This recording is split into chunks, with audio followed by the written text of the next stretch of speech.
اللہ تعالیٰ نے آپ کو پوری دنیا کے لیے رسول بنا کے بھیجا، انسانوں کے لیے بھی اور جنوں کے لیے بھی قیامت تک۔ الذی لہ ملک السماوات والارض، اللہ وہ ہے، اسی کے لیے بادشاہی ہے زمین و آسمان کی۔ ولم یتخذ ولدا، اللہ نے اولاد نہیں بنائی۔ ولم یکن لہ شریک فی الملک، اور اس کا حکومت میں کوئی شریک نہیں۔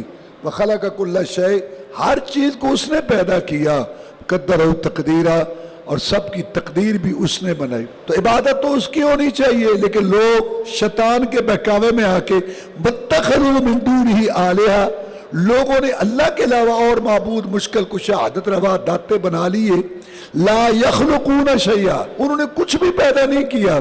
وہم یخلقون، وہ خود پیدا کیے گئے ہیں۔ اللہ لایا، وہ خود نہیں آ سکے۔ ولا یملکون لانفسہم ضرا ولا نفعا، وہ اپنی جان کے لیے بھی نفع نقصان کے مالک نہیں۔ ولا یملکون موتا ولا حیاتا ولا نشورا، نہ موت کے مالک، نہ زندگی کے، نہ دوبارہ اٹھنے کے۔ اتنے بے بس بے کس، جب رب لایا آئے، جب چاہ بچپن میں، جب چاہ لڑکپن میں، جب چاہ جوانی میں، جب چاہ بیمار، جب چاہ تندرست، جب چاہ خوشحال، جب چاہ تنگ دست، اور جب چاہ خوش، جب چاہ غمگین، جب چاہ جوان، جب چاہ بوڑھا، جب چاہ زندہ رکھا، جب چاہ مار دیا۔